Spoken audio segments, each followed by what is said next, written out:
wabarakatuh. Perkenalkan, nama saya Tri Hidayatul Septiana dari kelas 6 PAIA dengan NIM 2141104021778. Dalam video kali ini dibuat untuk memenuhi tugas mata kuliah Qiraatul Kutub Fikih guna menjawab soal-soal ujian akhir semester. Di sini saya akan membacakan kitab fikih, yaitu kitab Al-Hawi Al-Kabir yang menerangkan tentang waktu sholat. Bismillahirrahmanirrahim. An-maksoni min waqti syai'in minas sholawati wa idza ja'ala al-waqta mustarakan kana ma zada fi waqti dhuhri nuqsanan min yahmilu dzalika 'alal jawazi bima hasala fi waqti dhuhri minas ziyadati.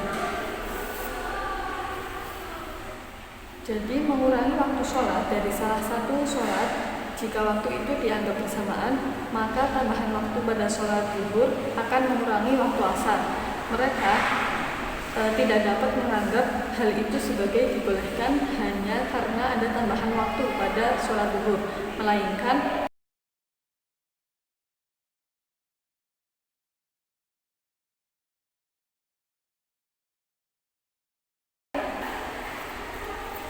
selanjutnya ada permasalahan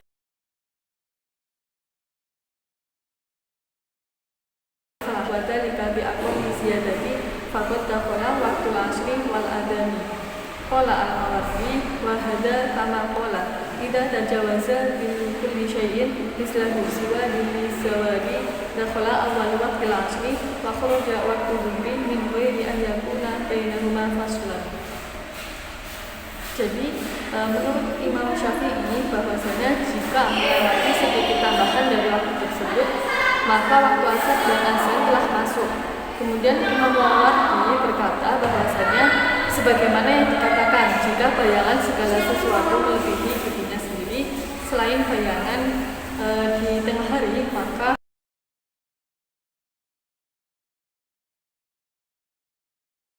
maknanya dari anhu ana awal syai'in mislahu istidlalan di riwayati Abdullah bin Amr bin As anna Rasulullah sallallahu alaihi wasallam qala waqtu dhuhri ma lam yadkhul waqtul asri wa waqtul asri ma lam tahdu bisyamsi. Jadi Imam Abu Hanifah dalam riwayat yang paling terkenal berkata bahwasanya waktu awal dari sholat asar adalah ketika bayangan segala sesuatu menjadi 2 kali lipat panjangnya, berdasarkan riwayat Abdullah bin Amr bin Salam bersabda, waktu zuhur adalah selama belum masuk waktu asar, dan waktu asar adalah selama matahari belum terbenam. Kemudian diriwayatkan dari Nabi riwayat ani Nabi sallallahu alaihi wasallam annahu qala masalukum wa masalu ahlil kitabi min qablikum karajulin asta'jara ajiran minal ghadati ilal bukri bikiratin ala fa'amilatil yahudu wasta'jara akhara minal dhuhri ilal asri bikiratin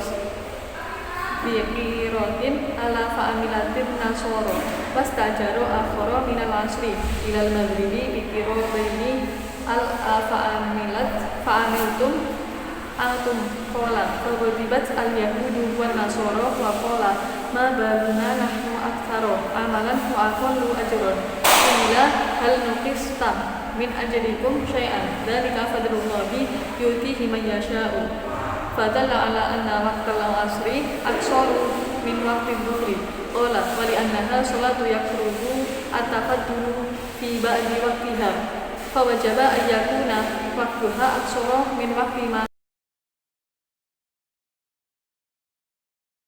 Diriwayatkan dari Nabi Sallallahu Alaihi Wasallam bahwasanya perumpamaan kalian dan perumpamaan ahli kitab sebelum kalian seperti seseorang yang menyewa pekerja dari pagi hingga zuhur dengan 1 qiraat atau 1 mata uang, maka Yahudi bekerja kemudian menyewa orang lain dari zuhur hingga asar dengan 1 qiraat.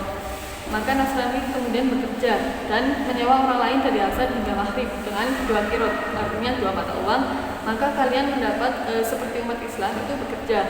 Mereka Yahudi dan Nasrani marah dan berkata, mengapa kami yang lebih banyak bekerja mendapat upah yang lebih sedikit? dibandingkan dengan mereka umat Islam, maka dikatakan kepada mereka bahwasanya apakah kalian dirugikan sedikit pun dari upah kalian, dan itulah merupakan anugerah dari Allah Subhanahu wa taala diberikan kepada siapa. Kemudian wadaliluna hadis Ibnu Abbas anna Nabi sallallahu alaihi wasallam qala amani Jibril fasolat dia al-asru hatta soro dhillun kulli syai'in bi qadri dhillatin wa ruya Nabi sallallahu alaihi wasallam an waqti sholati fa amara Rasulullah sallallahu alaihi wasallam bilalan fa'adana bi sholati hina zawati syamsu misla syarqi fa sholal dhuhra summa sholal asra hina sara dhillu kulli syai'in mislahu al-hadisu. Kemudian hadis ini itu menunjukkan bahwa waktu sholat asar itu lebih singkat daripada waktu sholat zuhur, karena itu adalah sholat makruh melakukan sholat sunnah di sebagian waktu sholat asar, maka harus waktu sholat asar itu lebih singkat dari waktu sebelumnya seperti subuh dibandingkan dengan isya. Kemudian dalil dari sebuah hadis itu dari Ibnu Abbas bahwasanya Nabi bersabda, Jibril mengimamiku dan sholat asar bersamaku, segala sesuatu menjadi sama dengan.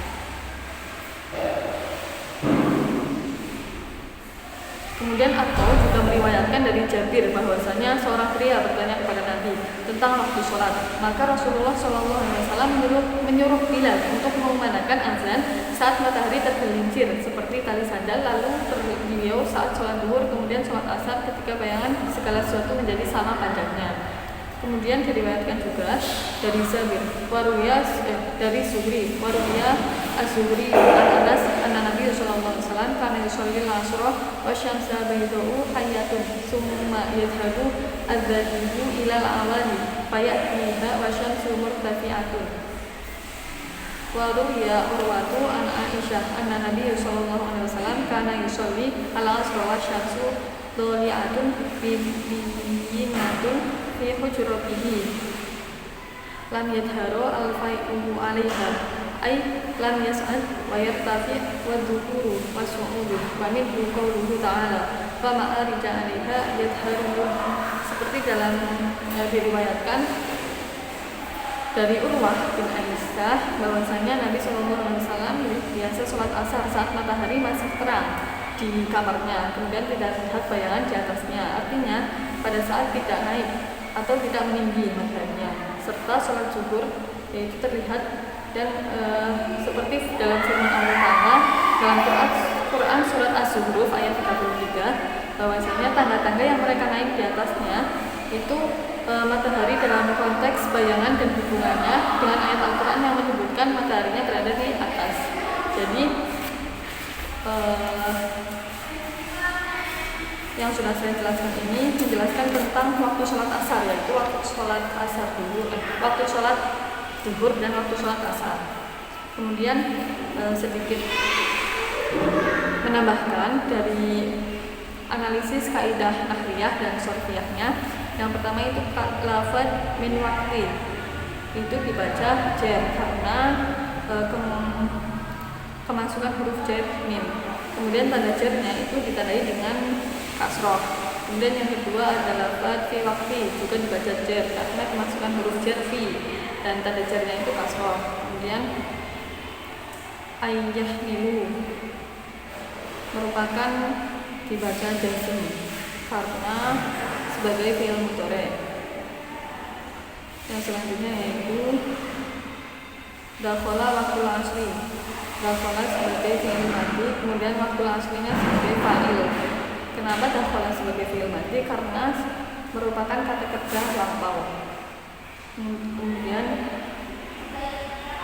wahida tamakola, wahida itu sebagai mubtada dan khobarnya itu tamakola. Kemudian lafaz asyafi'u itu dibaca rofa karena sebagai fa. Baik, mungkin sekian video dari saya, kurang lebihnya saya mohon maaf. Sekian, wassalamualaikum warahmatullahi wabarakatuh.